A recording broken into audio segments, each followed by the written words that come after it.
Downtown Manila has a lot of fairly okay and incredibly cheap Chinese origin fast food joints.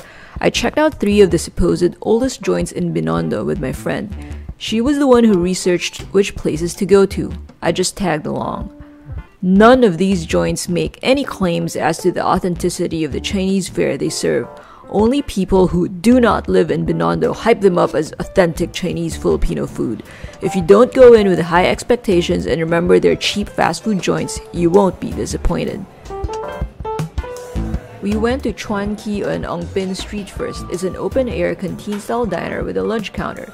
You can also order food a la carte from the menu. The soup shelf has a label for ma soup. I don't know what kind of lazy-ass translator made the label. This is duck meat soup. Is Chinese for duck and ma is Chinese for meat. But if you can't read the tiny Chinese label, then ma soup might just as well be mystery soup for you.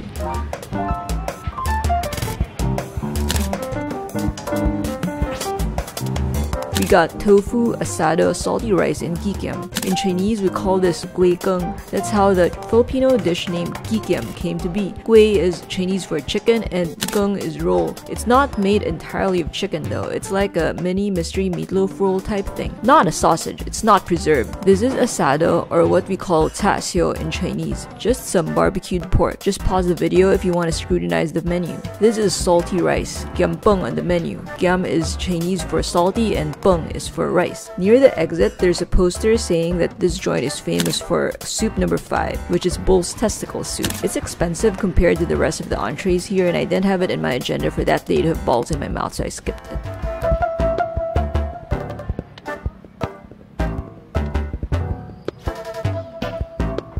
Next up is Ongpin Mañosa.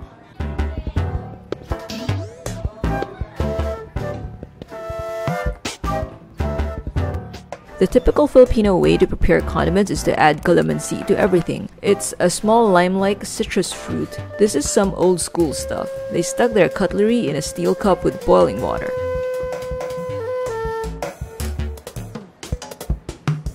We ordered a maki mi here. You can also order the mealess maki version. Ma means meat and mi means noodles. It's lean pork pounded till tender and they throw starch in the thing. That's what makes the texture you see here.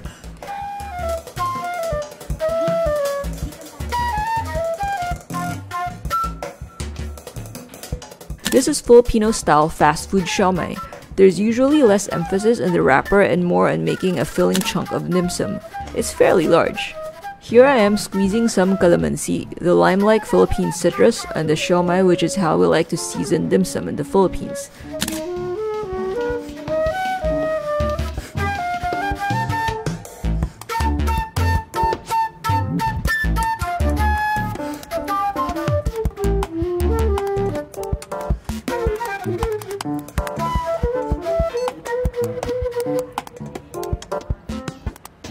There's still a bunch of Chinese decor in the streets since Chinese New Year ended just a couple of weeks before I made this video.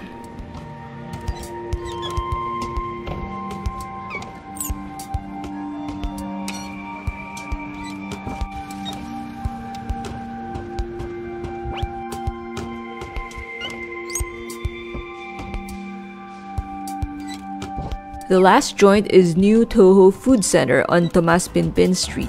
It's similar to the first place but less gentrified.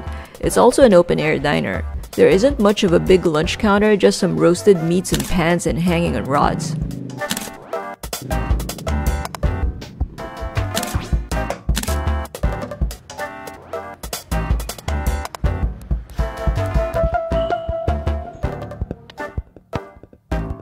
This is lechon kawali, which is fried pork belly. This is not the regular Filipino lechon you think of that's a whole pig spit roasted over a fire. You fry this sucker in a pan, hence the name. Kawali is pan in Tagalog. The distinctive trait of this dish is the crispy skin and the alternating layers of lean meat and fat. It comes with mystery sauce, aka lechon sauce, but I just doused my lechon in a little soy sauce and some calamansi, the lime-like Philippine citrus I mentioned earlier. The last dish is pancit canton. It's some kind of stir-fried noodle dish that people here imagine to be Cantonese-inspired, hence the canton in the name. There's a standard fare pancit canton with the thick mystery sauce. There's another dish we eat here called cha mi. Cha is Chinese for stir fry and mi is noodle, but that one has 80% less gooey mystery sauce. This new Toho food center one has pretty okay noodles though and a lot of ingredients, so it's pretty okay overall. It's not their fault that the standard recipe of pancit canton calls for overflowing mystery salty goop sauce. Thus ends the Binondo food crawl section of this video. The final 3 minutes are shots I took along the way. If you notice, there's a lot of people in face masks.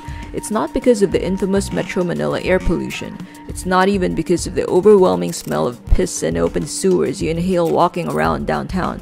It's because of the 2019 coronavirus scare. Well, now it's 2020.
Hope you enjoyed this little video. If you did, please thumb it up and subscribe so you can be updated when I upload again. Please comment, what's your favorite dish among those I showed above? Thanks for watching. See you next video.